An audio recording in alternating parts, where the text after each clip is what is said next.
When in the family everything is monotonous and boring, can happen that will completely turn the life of everyone. Husband is constantly at work, and the wife does not get enough attention from her spouse. She finds this attention from another man and continues to communicate to maximize the enjoyment of time. Her life becomes fuller, but at some point everything can stop. If you watch this video to the end, you will know what can be a tumultuous life of a beautiful wife. It's Mr. Narrator and a new retelling. Enjoy the movie. Connie is an exemplary wife and mother.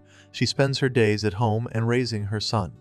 Edward is focused on work, but he cannot be called a bad husband or father. He always finds time for his family and has a good-natured character. At first glance, they are an ordinary married couple who are raising a child. But is there happiness in their life? Outside, bad weather is brewing. Edward suggests that his wife stay home today. However, Connie already has a lot of things planned for the day. She hurries to catch the train to get to the city center. After buying everything she needs for the holiday, Connie tries unsuccessfully to hail a cab. The wind carries mountains of trash through the streets, obstructing her view. A woman knocks down a young man. Paul Martel is an avid bookseller and lives across the street. After picking up the items scattered on the ground, the man notices the abrasions on Connie's legs and offers to use the first aid kit at his house. The couple goes upstairs. The heroine is struck by the interior of the apartment, which is littered with books and sculptures. While Paul makes tea, Constance secludes herself in the restroom to tidy up. The man talks about himself and scrutinizes the guest, who is on the phone with her son. The woman is about to go home, but Paul suggests she take a book with her. Connie is hesitant at first, but still decides to accept the gift from the stranger. With words, he controls the heroine's movements, directing the woman to the shelf with a certain book, and they together read a quote from it. At home, Connie recounts her adventure, her son bringing a camera to take pictures of the woman's battered knees for a school project. These photos are reviewed by Edward when he comes home from work. The son tells his father about what happened to his mom during the day. Connie completes the story by telling him about the stranger who helped her treat the abrasions. The man offers to thank the boy with a bottle of wine. In the evening, Constance appears in front of her husband in fancy lingerie. Edward shoots her with a video camera, saying that his wife is very beautiful. She wants to get closer to her husband, but her son prevents them from getting active. In the morning, the woman collects the boy for school. Left alone, Connie reads the book that Paul gave her. The heroine finds a note with his phone number. The girl goes to the city again. At the central station, she decides to call the bookseller to thank him for his help, and he invites the woman for coffee. The man is glad to have a guest and shows her his treasures.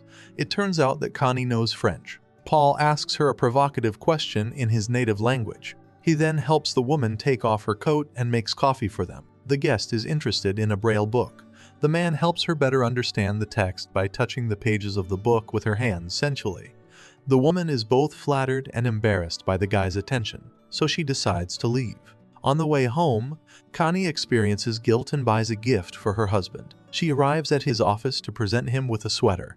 The couple embraces, but their idyll is interrupted by a phone call. While the man is dealing with work issues, Connie looks at the family photos on his desk. This puts even more pressure on her feelings of guilt. In the evening, the woman thinks about Paul, not noticing how her husband helped her clean up after dinner. Edward sees his wife's condition, but writes it off as the hassle of organizing the party. The next day, Connie comes to visit a new friend with cupcakes, and notes the guy's good taste in music. He invites her to a dance, during which he gives Connie compliments that make the woman melt. The couple's movements become more and more sensual. Suddenly, the heroine realizes that her act is wrong and is about to leave. But the guy pulls her to him, starting to kiss her hotly. On the way home, the woman remembers what a hot man Paul turned out to be.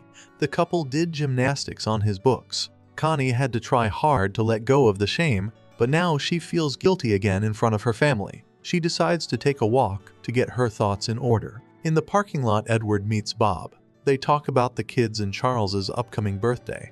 The man is surprised. Connie hasn't talked to her friend about the school auction yet. In the evening, the man finishes his business, asking Connie how her day went. She answers reluctantly. Then Ed asks if his wife loves him because he feels foolish. Days go by. Ed is unaware of his woman's parallel life. While the man devotes time to his son, Connie chats with her friend. Sometimes she reads the book Paul gave her and finds a place to warm her hands while reminiscing about the guy. The couple begins to see each other more often to study each other more deeply. One day, the woman stayed at Paul's house for the whole day to maximize their time together. They went out for lunch at a cafe.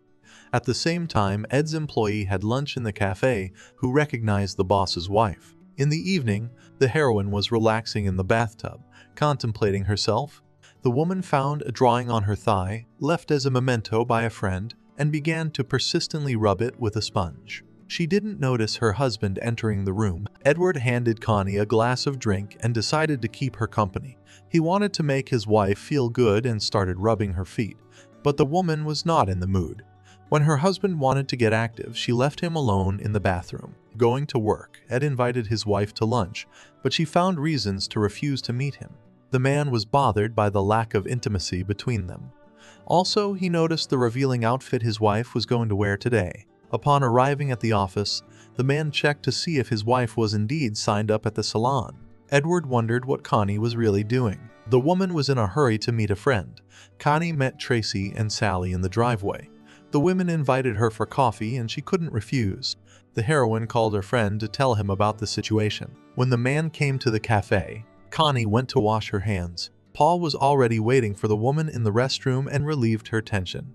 At the same time, the friends were discussing Connie, and when she returned from the restroom, they switched to discussing the handsome man at the bar. Tracy admitted to her friends that she had once cheated on her husband and regretted it.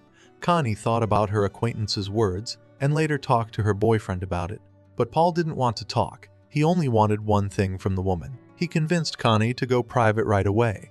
At the office, Edward had a confrontation with Bill. The aggrieved man had hinted to him that there was trouble in the boss's family. In the evening, Ed decided to meet with a private investigator, and early in the morning he left on a business trip, while her husband was dealing with work issues. Connie bought new lingerie and pleased her new friend with it. The detective took photos when the couple went to the movies. After the raucous entertainment, the woman lost track of time and did not pick up her son from school on time. The realization upset Connie and she sobbed all evening. The detective provided Edward with pictures of the woman with her new friend and detailed information about the guy. After stocking up on groceries, Connie decided to go talk to Paul. It was raining heavily and the woman thought she saw her friend rushing to the bookstore. She left the car and followed the guy and caught him between the racks with a new girl. The couple went to Paul's apartment to argue. The quarrel turned into a stormy reconciliation right on the landing. Edward decided to visit his wife's new acquaintance and get to know Paul better. The men decided to have a drink and talk. Ed wanted to know how the guy met Connie and how their meetings were going. At the guy's bedside, the man discovered a Christmas balloon that was dear to Edward. The man could not bear the betrayal of his wife. In a state of passion, he hit Paul. When Ed realized what he had done, it was too late. While he was hiding his presence in the apartment, Connie left a message on the guy's answering machine. She wanted to end their relationship. Coming downstairs with a large rug, Edward got stuck in the elevator and barely made it through the situation. He put the load in the trunk and drove to a children's matinee where his wife and son were. The woman noticed that her husband was nervous and decided to calm him down.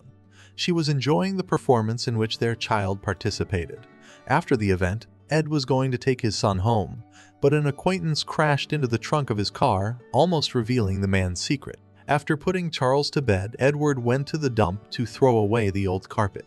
He then gave the car and himself a good wash. In the morning, the man was distracted and wore shoes from different pairs of shoes. Connie noticed that the husband had not slept at night and did not look well. On the way to work, the man worried about his secret again. In the afternoon, detectives from New York City arrived at the Sumner home and questioned the woman about the boyfriend. For dinner, the family went to a pizza place, and Charles told his father about the policeman's visit. Edward wanted to know what Connie had to do with the missing man, but the woman remained silent. A week and a half later, a rug was discovered in the landfill. The detectives visited the family again. Connie was nervous and lied about meeting Martel. Her husband confirmed her words and escorted the cops out. The next day, the woman picked up her dry cleaning. In Edward's jacket, she found photographs that a private investigator had given to the man. That evening, the couple had friends over. Connie noticed the balloon she had given Paul. When the guests left, the woman began to ask her husband about what happened with the bookseller. The couple had a heated argument and Ed confessed to his wife that he was involved in Martel's disappearance. In the morning, the family was spending time together. When they heard a police siren, the couple looked over at each other. The woman held the very balloon in her hands and accidentally found a note from her husband in it. Edward loved Constance very much, and now she realized it. At night, Connie burned the pictures, thinking about the fact that on the day they met Paul, she could have just caught a cab. Maybe then their lives wouldn't have been ruined. Edward hugged his wife and said he was going to confess to the murder, but Connie forbade him. The family attended the school auction. Right in the middle of the hall, the couple could not resist temptation and enjoyed themselves. On their way home, they stopped at the police station. The woman confessed her love for her husband and suggested they drop everything to go to Mexico. 11 years of marriage became a critical mark in the lives of the heroes of the movie Unfaithful 2002. They wanted a change, but not all changes are for the better. Write in the comments, how would you feel about cheating on a loved one? Would you want to go on a trip with him after all this? See you in the next retellings.